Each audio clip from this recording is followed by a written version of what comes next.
1 Samuel pasal 27.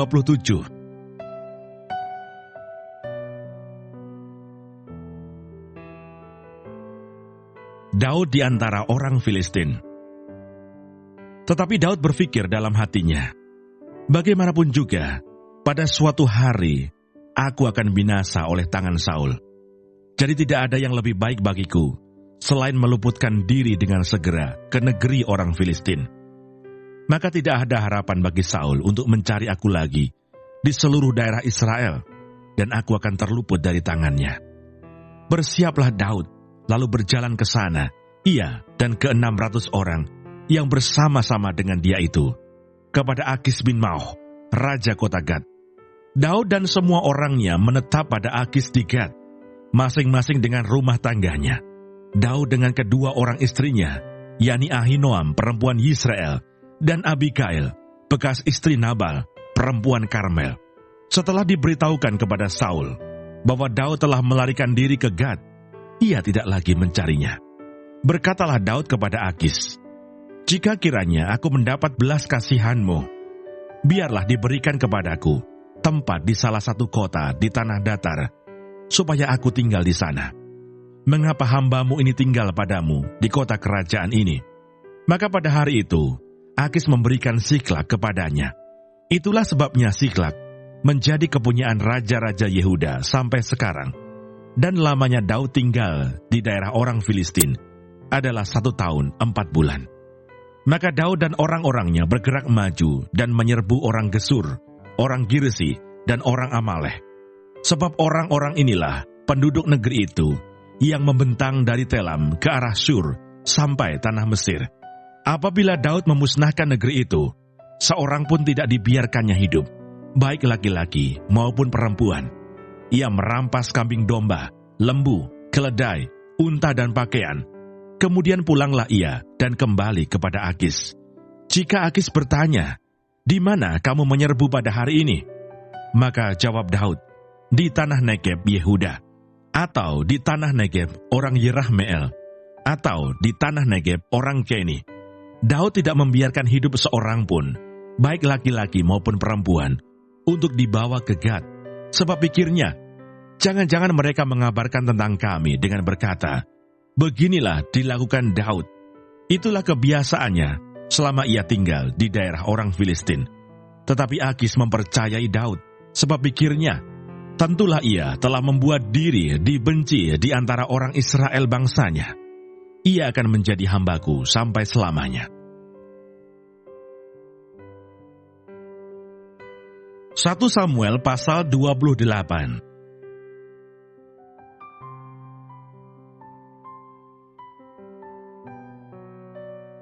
Saul di Endor. Pada waktu itu orang Filistin mengerahkan tentaranya untuk berperang melawan orang Israel. Lalu berkatalah Akis kepada Daud, ketahuilah baik-baik bahwa engkau beserta orang-orangmu harus maju berperang bersama-sama dengan aku dalam tentara. Jawab Daud kepada Akis, baik, engkau akan tahu apa yang dapat diperbuat hambamu ini. Lalu Akis berkata kepada Daud, sebab itu aku mengangkat engkau menjadi pengawalku sendiri sampai selamanya. Adapun Samuel sudah mati, seluruh orang Israel sudah meratapi dia, dan mereka telah menguburkan dia di Ramah, di kotanya. Dan Saul telah menyingkirkan dari dalam negeri para pemanggil arwah dan roh peramal. Orang Filistin itu berkumpul, lalu bergerak maju, dan berkemah dekat Sunem. Saul mengumpulkan seluruh orang Israel, lalu mereka berkemah di Gilboa. Ketika Saul melihat tentara Filistin itu, maka takutlah ia dan hatinya sangat gemetar. Dan Saul bertanya kepada Tuhan, tetapi Tuhan tidak menjawab dia, baik dengan mimpi, baik dengan Urim, baik dengan perantaraan para nabi. Lalu berkatalah Saul kepada para pegawainya, carilah bagiku seorang perempuan yang sanggup memanggil arwah. Maka aku hendak pergi kepadanya dan meminta petunjuk kepadanya. Para pegawainya menjawab dia, di Endor ada seorang perempuan yang sanggup memanggil arwah. Lalu menyamarlah Saul. Ia mengenakan pakaian lain, dan pergilah ia dengan 2 orang. Ketika mereka pada waktu malam sampai kepada perempuan itu, berkatalah Saul, Cobalah engkau menenung bagiku dengan perantaraan arwah, dan panggillah supaya muncul kepadaku orang yang akan kusebut kepadamu.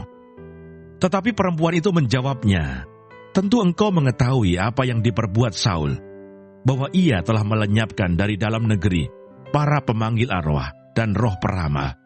Mengapa engkau memasang jerat terhadap nyawaku untuk membunuh aku? Lalu bersumpahlah Saul kepadanya, demi Tuhan katanya, demi Tuhan yang hidup, tidak akan ada kesalahan tertimpa kepadamu karena perkara ini. Sesudah itu bertanyalah perempuan itu, siapakah yang harus kupanggil supaya muncul kepadamu? Jawabnya, panggillah Samuel supaya muncul kepadaku. Ketika perempuan itu melihat Samuel, berteriaklah ia dengan suara nyaring. Lalu perempuan itu berkata kepada Saul demikian, mengapa engkau menipu aku? Engkau sendirilah Saul. Maka berbicaralah raja kepadanya, janganlah takut, tetapi apakah yang kau lihat? Perempuan itu menjawab Saul, aku melihat sesuatu yang ilahi muncul dari dalam bumi. Kemudian bertanyalah ia kepada perempuan itu, bagaimana rupanya? Jawabnya, ada seorang tua muncul, berselubungkan jubah. Maka tahulah Saul bahwa itulah Samuel. Lalu berlututlah ia dengan mukanya sampai ke tanah dan sujud menyembah. Sesudah itu berbicaralah Samuel kepada Saul, mengapa engkau mengganggu aku dengan memanggil aku muncul? Kata Saul, aku sangat dalam keadaan terjepit. Orang Filistin berperang melawan aku, dan Allah telah undur daripadaku. Ia tidak menjawab aku lagi, baik dengan perantaraan nabi maupun dengan mimpi. Sebab itu aku memanggil engkau, supaya engkau memberitahukan kepadaku apa yang harus kuperbuat. Lalu berbicaralah Samuel, mengapa engkau bertanya kepadaku, padahal Tuhan telah undur daripadamu dan telah menjadi musuhmu. Tuhan telah melakukan kepadamu seperti yang difirmankannya dengan perantaraanku, yakni Tuhan telah mengoyakkan kerajaan dari tanganmu dan telah memberikannya kepada orang lain, kepada Daud, karena engkau tidak mendengarkan suara Tuhan dan tidak melaksanakan murkanya yang bernyala-nyala itu atas Amalek. Itulah sebabnya Tuhan melakukan hal itu kepadamu pada hari ini. Juga orang Israel bersama-sama dengan engkau akan diserahkan Tuhan ke dalam tangan orang Filistin. Dan besok engkau serta anak-anakmu sudah ada bersama-sama dengan daku. Juga tentara Israel akan diserahkan Tuhan ke dalam tangan orang Filistin. Pada saat itu juga, rebahlah Saul memanjang ke tanah, sebab ia sangat ketakutan oleh karena perkataan Samuel itu. Juga tidak ada lagi kekuatannya, karena sehari semalam itu ia tidak makan apa-apa. Perempuan itu mendekati Saul lalu melihat bahwa Saul sangat terkejut. Kemudian berkatalah perempuan itu kepadanya, lihat, budakmu ini telah mendengarkan permintaanmu. Aku telah mempertaruhkan nyawaku dan mendengarkan perkataan yang kau katakan kepadaku. Oleh sebab itu kiranya engkau pun mendengarkan permintaan budakmu ini. Izinkanlah aku menyajikan kepadamu sepotong roti. Makanlah, supaya ada kekuatanmu apabila engkau berjalan pula. Tetapi Saul menolak dan berkata, aku tidak mau makan. Tetapi ketika para pegawainya serta perempuan itu juga mendesak, maka didengarkannyalah permintaan mereka. Lalu bangkitlah ia dari tanah dan duduk di balai-balai. Perempuan itu mempunyai seekor anak lembu tambun di rumahnya. Maka segeralah ia menyembelih itu. Ia mengambil tepung, diremasnya dan dibakarnya menjadi roti yang tidak beragi. Dihidangkannyalah semuanya itu ke depan Saul dan ke depan para pegawainya. Lalu mereka makan. Kemudian bangkitlah mereka dan pergi pada malam itu juga.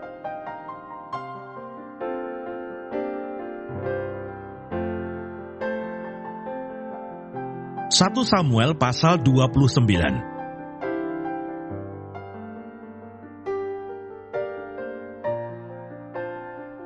Daud dikirim pulang oleh orang-orang Filistin. Orang Filistin mengumpulkan segala tentara mereka ke Afek, sedang orang Israel berkemah dekat mata air yang di Yisreah. Maka ketika raja-raja kota orang Filistin berjalan lewat dalam pasukan-pasukan 100 dan 1000, dan ketika juga Daud beserta orang-orangnya berjalan lewat di belakangnya bersama-sama dengan Akis. Berkatalah para panglima orang Filistin itu, "Apa gunanya orang-orang Ibrani ini?" Jawab Akis kepada para panglima orang Filistin itu, "Bukankah dia itu Daud, hamba Saul, raja Israel, yang sudah 1-2 tahun bersama-sama dengan aku, tanpa kudapati sesuatu pun kesalahan padanya, sejak saat ia membelot sampai hari ini." Tetapi para panglima orang Filistin itu menjadi marah kepadanya, serta berkata kepadanya, "Suruhlah orang itu pulang, supaya ia kembali ke tempat yang kau tunjukkan kepadanya. Dan janganlah ia pergi berperang bersama-sama dengan kita, supaya jangan ia menjadi lawan kita dalam peperangan. Sebab dengan apakah orang ini dapat menyukakan hati tuannya, kecuali dengan memberi kepala-kepala orang-orang ini? Bukankah dia ini Daud, yang dinyanyikan orang secara berbalas-balasan sambil menari-nari demikian? Saul mengalahkan beribu-ribu musuh, tetapi Daud berlaksa-laksa." Lalu Akis memanggil Daud dan berkata kepadanya, "Demi Tuhan yang hidup, engkau ini orang jujur dan aku memandang baik, jika engkau keluar masuk bersama-sama dengan aku dalam tentara. Sebab aku tidak mendapati sesuatu kejahatan padamu sejak saat engkau datang kepadaku sampai hari ini. Tetapi engkau ini tidak disukai oleh raja-raja kota. Sebab itu pulanglah, pergilah dengan selamat, dan jangan lakukan apa yang jahat di mata raja-raja kota orang Filistin itu." Tetapi Daud berkata kepada Akis, "Apa yang telah kuperbuat, dan kesalahan apa yang kau dapati pada hambamu ini? Sejak saat aku menjadi hamba kepadamu sampai hari ini, sehingga aku tidak boleh ikut pergi berperang melawan musuh tuanku raja." Lalu Akis menjawab Daud, "Aku tahu, engkau ini memang kusukai seperti utusan Allah. Hanya para panglima orang Filistin telah berkata, ia tidak boleh pergi berperang bersama-sama dengan kita. Jadi bangunlah pagi-pagi beserta orang-orang tuanmu ini yang datang bersama-sama dengan engkau. Bangunlah kamu pagi-pagi, segera sesudah hari cukup terang bagimu, dan pergilah. Lalu bangunlah Daud dan orang-orangnya pagi-pagi untuk berjalan pulang ke negeri orang Filistin. Sedang orang Filistin itu bergerak maju ke Yisrael."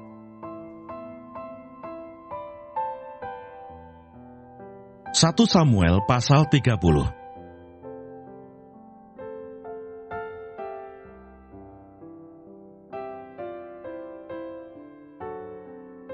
Siklak terbakar, pembalasan Daud kepada orang Amalek.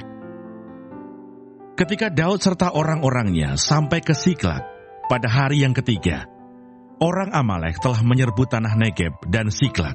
Siklak telah dikalahkan oleh mereka dan dibakar habis. Perempuan-perempuan dan semua orang yang ada di sana, tua dan muda, telah ditawan mereka dengan tidak membunuh seorang pun.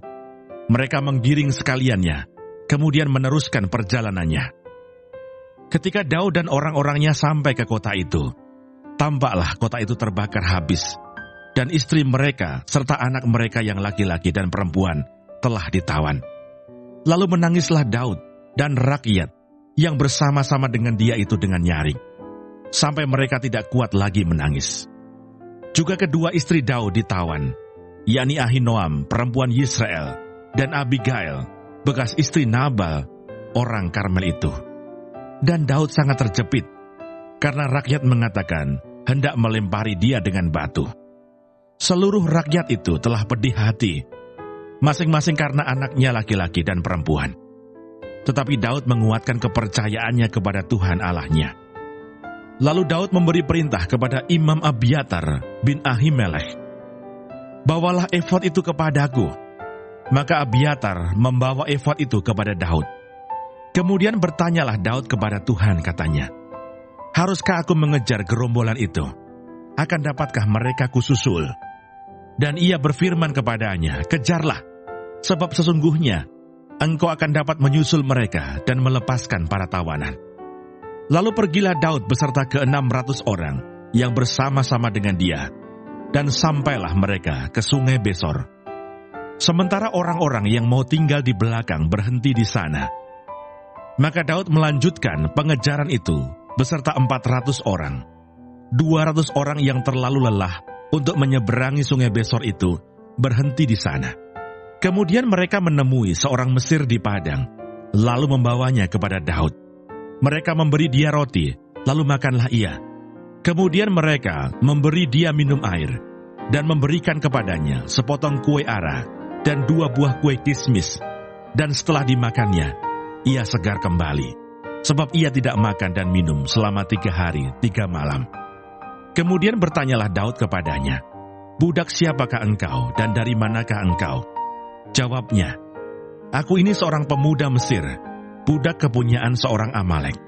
Tuanku meninggalkan aku karena 3 hari yang lalu aku jatuh sakit. Kami telah menyerbu tanah Negeb, orang Kreti, dan daerah Yehuda, dan tanah Negeb, Kaleb, dan Siklak telah kami bakar habis." Daud bertanya kepadanya, "Dapatkah engkau menunjuk jalan kepadaku ke gerombolan itu?" Katanya, "Bersumpahlah kepadaku demi Allah, bahwa engkau tidak akan membunuh aku, dan tidak akan menyerahkan aku ke dalam tangan tuanku itu. Maka aku akan menunjuk jalan kepadamu ke gerombolan itu." Ia menunjuk jalan kepada Daud ke sana, dan tampaklah orang-orang itu berpencar-pencar di atas seluruh daerah itu sambil makan, minum, dan mengadakan perayaan, karena jarahan yang besar yang telah dirampas mereka dari tanah orang Filistin dan dari tanah Yehuda. Dan pada keesokan harinya, Daud menghancurkan mereka dari pagi-pagi buta sampai matahari terbenam. Tidak ada seorang pun dari mereka yang lolos, kecuali 400 orang muda yang melarikan diri dengan menunggang unta. Daud melepaskan semua apa yang dirampas oleh orang Amalek itu. Juga kedua istrinya dapat dilepaskan Daud. Tidak ada yang hilang pada mereka. Dari hal yang kecil sampai hal yang besar, sampai anak laki-laki dan anak perempuan, dan dari jarahan sampai segala sesuatu yang telah dirampas mereka. Semuanya itu dibawa Daud kembali. Daud mengambil segala kambing domba dan lembu. Semuanya itu digiring mereka di hadapannya, serta berkata, "Inilah jarahan Daud." Ketika Daud sampai kepada ke-200 orang yang telah terlalu lelah untuk mengikuti Daud, yang telah dibiarkannya tinggal di dekat sungai Besor, maka keluarlah orang-orang ini menyongsong Daud dan menyongsong rakyat yang bersama-sama dengan dia. Daud mendekati orang-orang itu dan memberi salam kepada mereka.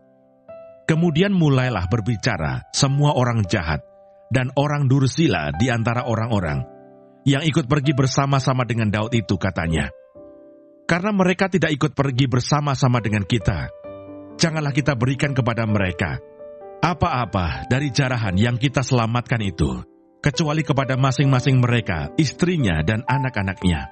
Itu boleh mereka bawa, dan biarlah mereka pergi." Tetapi Daud berkata, "Janganlah kamu, saudara-saudaraku, berbuat demikian dengan apa yang diberikan Tuhan kepada kita, sebab Ia telah melindungi kita dan menyerahkan ke dalam tangan kita gerombolan yang menyerang kita. Siapa yang mau mendengarkan kamu dalam perkara ini? Sebab bagian orang yang tinggal di dekat barang-barang adalah sama seperti bagian orang yang pergi berperang. Itu akan dibagi sama-sama. Dan demikianlah halnya sejak hari itu dan seterusnya. Hal itu ditentukannya menjadi ketetapan dan peraturan bagi orang Israel sampai sekarang." Daud mengirim pemberian kepada para tua-tua di Yehuda. Ketika Daud sampai ke Siklak, dikirimnyalah sebagian dari jarahan itu kepada para tua-tua di Yehuda, kepada teman-temannya dengan pesan, "Inilah pemberian kepadamu dari jarahan yang dirampas, dari musuh Tuhan, yakni kepada yang di Betel, kepada yang di Ramot di tanah selatan, kepada yang di Yatir, kepada yang di Aroer, kepada yang di Sifmot, kepada yang di Estemoah, kepada yang di Rakal, kepada yang di kota-kota orang Yirahmeel, kepada yang di kota-kota orang Keni, kepada yang di Horma, kepada yang di Bor-Asan, kepada yang di Atah, kepada yang di Hebron, dan kepada segala tempat di mana Daud dengan orang-orangnya mengembara." 1 Samuel pasal 31.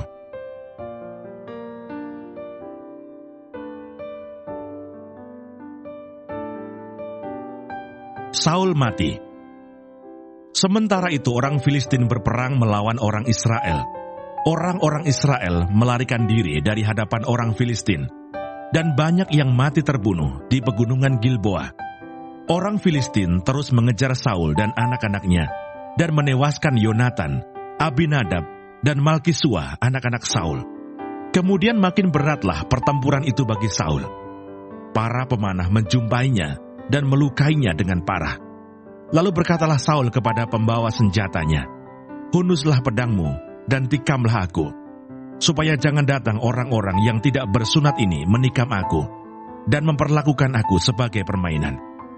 Tetapi pembawa senjatanya tidak mau, karena ia sangat segan. Kemudian Saul mengambil pedang itu dan menjatuhkan dirinya ke atasnya. Ketika pembawa senjatanya melihat bahwa Saul telah mati, ia pun menjatuhkan dirinya ke atas pedangnya, lalu mati bersama-sama dengan Saul. Jadi Saul, ketiga anaknya, dan pembawa senjatanya, dan seluruh tentaranya sama-sama mati pada hari itu. Ketika dilihat orang-orang Israel yang di seberang lembah dan yang di seberang sungai Yordan, bahwa tentara Israel telah melarikan diri, dan bahwa Saul serta anak-anaknya sudah mati, maka mereka meninggalkan kota-kota mereka, lalu melarikan diri juga. Kemudian datanglah orang Filistin dan menetap di sana. Ketika keesokan harinya, orang Filistin datang merampasi orang-orang yang mati terbunuh itu. Didapati mereka Saul dan ketiga anaknya tergelimpang di pegunungan Gilboa. Mereka memancung kepala Saul, merampas senjata-senjatanya, dan menyuruh orang berkeliling di negeri orang Filistin untuk menyampaikan kabar itu di kuil berhalanya dan kepada rakyat. Kemudian mereka menaruh senjata-senjata Saul di kuil Asitoret, dan mayatnya dipakukan mereka di tembok kota Bet-Sean. Ketika penduduk Yabes Gilead mendengar tentang apa yang telah dilakukan orang Filistin kepada Saul, maka bersiaplah segenap orang gagah perkasa. Mereka berjalan terus semalam-malaman, lalu mengambil mayat Saul dan mayat anak-anaknya dari tembok kota Bet-Sean. Kemudian pulanglah mereka ke Yabes dan membakar mayat-mayat itu di sana. Mereka mengambil tulang-tulangnya, lalu menguburkannya di bawah pohon tamariska di Yabes. Sesudah itu, berpuasalah mereka 7 hari lamanya.